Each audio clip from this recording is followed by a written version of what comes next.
notion de conservation de la biodiversité en général, diversité végétale, animale, marine, pourquoi pas donc. Et il me semble que nous, pays nord-africains, nous sommes beaucoup plus soumis à une série de facteurs dont je vais en parler et qui contribuent malheureusement, partiellement ou totalement, à la menace de la biodiversité. Et donc, cette notion de biodiversité concerne toute la faune dont on nous intéresse, bien sûr, le secteur agricole plus particulièrement, mais ce qu'il faut souligner, c'est que l'intérêt de cette biodiversité est l'alimentation humaine. L'alimentation des populations internationales, malheureusement, de plus en plus grimpantes dans plusieurs des pays, en l'occurrence des pays africains, et que la maintenance, la conservation et vraiment la valorisation, voilà le mot-clé que j'ai apprécié dans ce séminaire, c'est la maintenance, la conservation et la valorisation. Et donc, ce sont des mots-clés qui devraient nous intéresser et qui devraient faire l'objet de collaboration intra-pays, mais également de collaboration inter-pays, en l'occurrence, nous, pays nord-africains, comme je l'avais souligné. Il est sûr, comme vous le savez certainement, que cette notion de biodiversité concerne plusieurs types, en l'occurrence la biodiversité génétique et la biodiversité spécifique, peut-être ce qui nous concerne le plus dans le secteur agricole et ce qui nous concerne le plus étant intéressé par cet aspect de biodiversité dans le secteur horticole.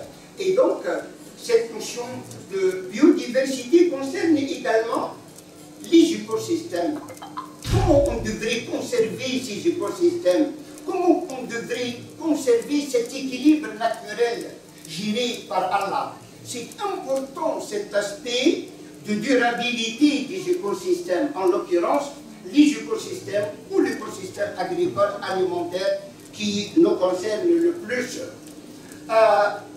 Donc, il est certain que cette notion de biodiversité est à la base de la sécurité alimentaire. La sécurité alimentaire de plusieurs pays qui, jusqu'à présent, j'en connais plusieurs de nos pays africains, qui jusqu'à présent continuent à valoriser un patrimoine génétique local, donc une biodiversité locale, et qui suffit énormément la consommation de pas mal de familles. Et donc, nous sommes tous appelés à attirer l'attention non seulement de nous, corps chercheurs et développeurs, mais également, faut-il attirer l'attention aux dirigeants pour mettre vraiment l'accent sur l'intérêt de la conservation et la valorisation de cette biodiversité et ce que j'appelle souvent le patrimoine génétique local. Le patrimoine génétique local, c'est important de le conserver. Cependant, cette biodiversité, elle est soumise malheureusement à plusieurs facteurs contrôlables. Nous, qui en sommes responsables, mais souvent des facteurs incontrôlables. Et parmi ces facteurs, j'en parlerai de facteurs changement climatique et d'autres facteurs associés. Cependant, avant d'entamer cette approche de facteurs qui contribuent à la menace de la biodiversité, faut-il rappeler que le secteur horticole constitue ou représente, en termes d'importance quantitative, qualitative et alimentaire, la seconde position après les céréales.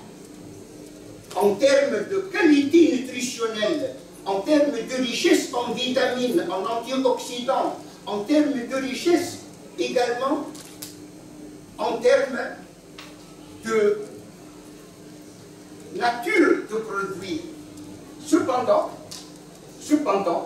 parmi le nombre élevé d'espèces horticoles, malheureusement, 95% sont obtenus à partir de 30 espèces. Et donc, nous constatons la limitation des espèces dans le secteur horticole et que cette limitation sur que cette notion de biodiversité, elle est soumise malheureusement à plusieurs facteurs de menace. Plusieurs facteurs qui menacent la durabilité de cette biodiversité et donc qui menacent souvent l'alimentation de plusieurs nations. Alors, parmi ces facteurs clés qui contribuent soit ensemble, soit individuellement à la menace de cette biodiversité, et je commence par un aspect qui nous concerne, nous tous, pays nord-africains, c'est que nous sommes en train de perdre de nos variétés locales et d'être tributaires d'un matériel végétal importé. Nous restons jusqu'alors des importateurs de plusieurs espèces et variétés tout à fait étrangères, le plus souvent peu ou pas adaptées à nos conditions édaphiques et climatiques, en dehors des dépenses que nous sommes en train d'engager. Par ailleurs, cette augmentation dans le temps de l'industrialisation, avec ce qui engendre comme pollution aérienne, et surtout de la nappe phréatique, mais également une pollution hydrique qui constitue une des causes de la menace ou de la perte de la biodiversité.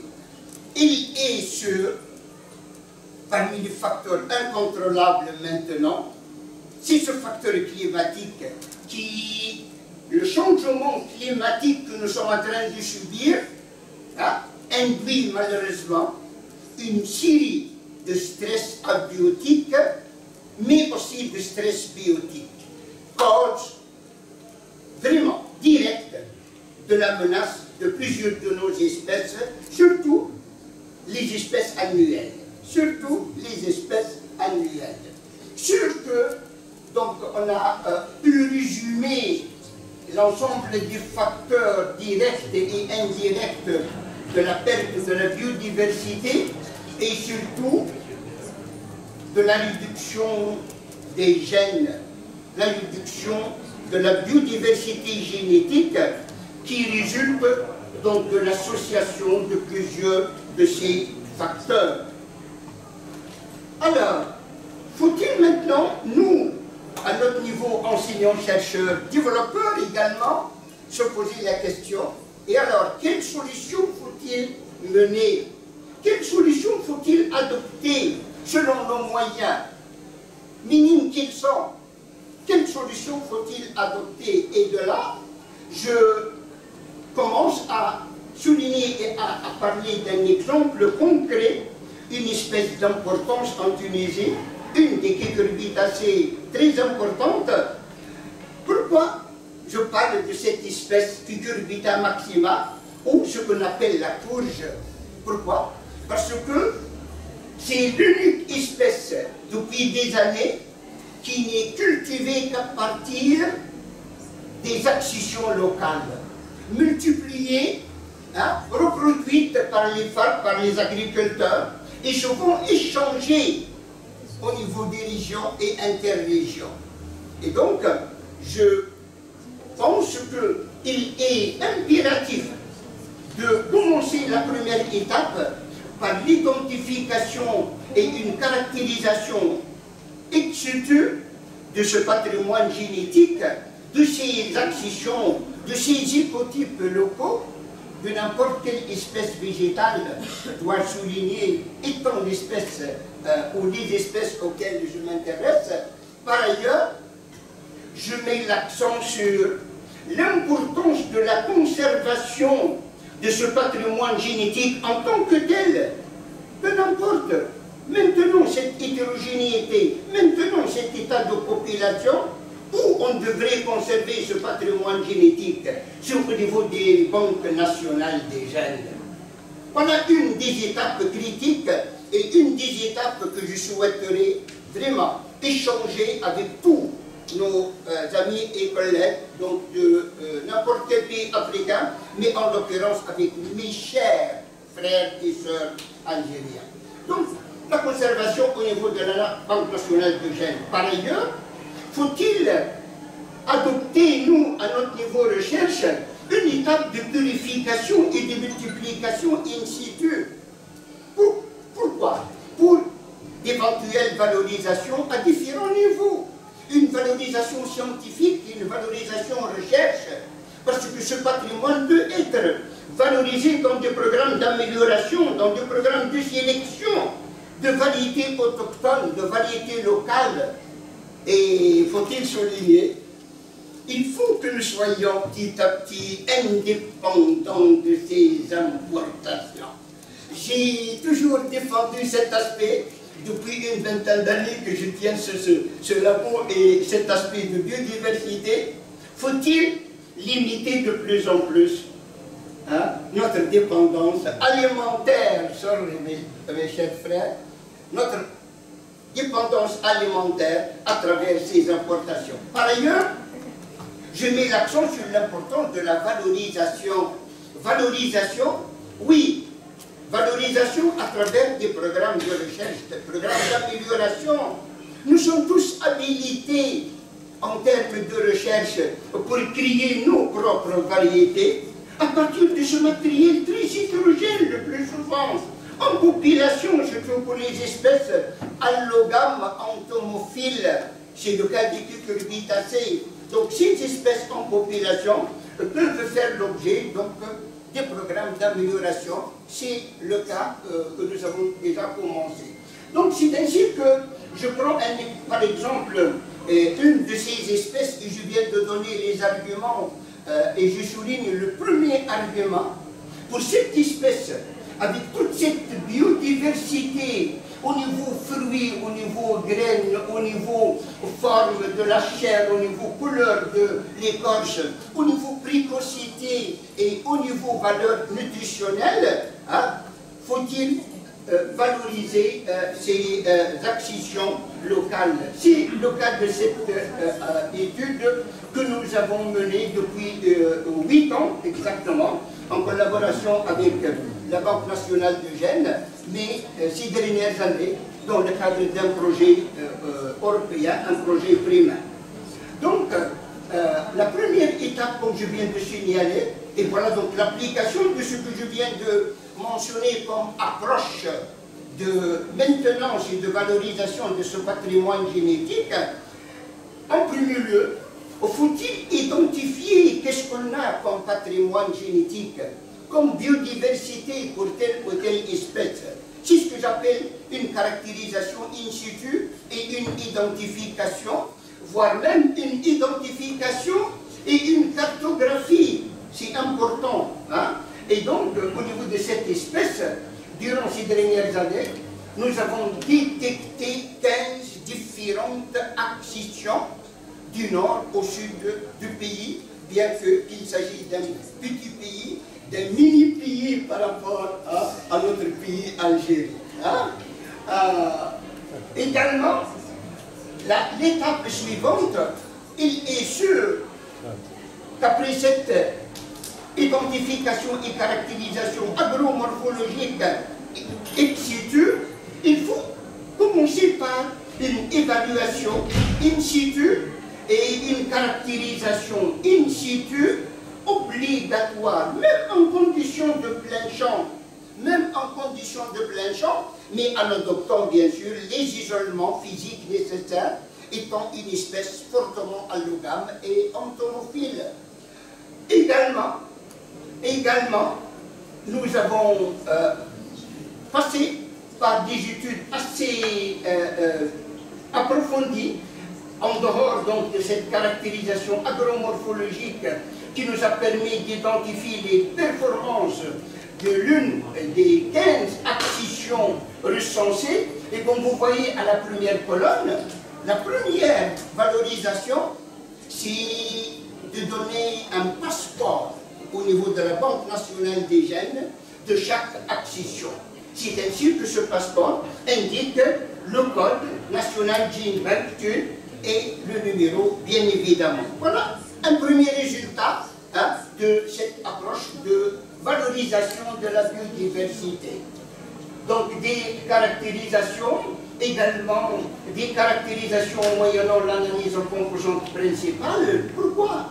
Pour étudier le rapprochement entre ces 15 acquisitions locales et donc faciliter la tâche à nos doctorants pour mener des programmes d'amélioration et de recherche et se limiter exclusivement aux typologies. C'est dans ce cas que nous avons identifié 3 grandes typologies, les voilà, 3 grandes typologies parmi les 15. Voilà le regroupement, voilà cette association développement, recherche, donc aspect développement et aspect scientifique. Nous avons, à partir de ces études agromorphologiques, biochimiques, voire même moléculaires, dont je donnerai le résultat sommairement, nous avons identifié 3 grands groupes que nous appelons le type Galawi, le premier, le deuxième, le type Kerkoubi, avec ses différentes couleurs et ses différentes locations très spécifiques dans les régions du Sahel et dans les régions du Sud. Et nous avons identifié un 3e typologie, appelé type Batati, très spécifique pour la région du Sahel, comme vous voyez. Donc ceci étant, c'est ce premier résultat. Par ailleurs, pour la maintenance, pour la conservation de ce patrimoine génétique, il faut sûrement passer par une approche d'autofécondation contrôlée pour conserver le génome, le pool génétique au niveau de chaque acquisition que nous avons déjà maintenant, je vais accélérer, que nous avons déjà attribué, auquel nous avons attribué des noms, bien évidemment. Alors, je passe à un aspect critique, chers collègues. Nous considérons tous, consommateurs de courge, que la semence est un déchet. La graine est un déchet au niveau des ménagères. Ok? Ce n'est pas le cas. C'est pas le cas.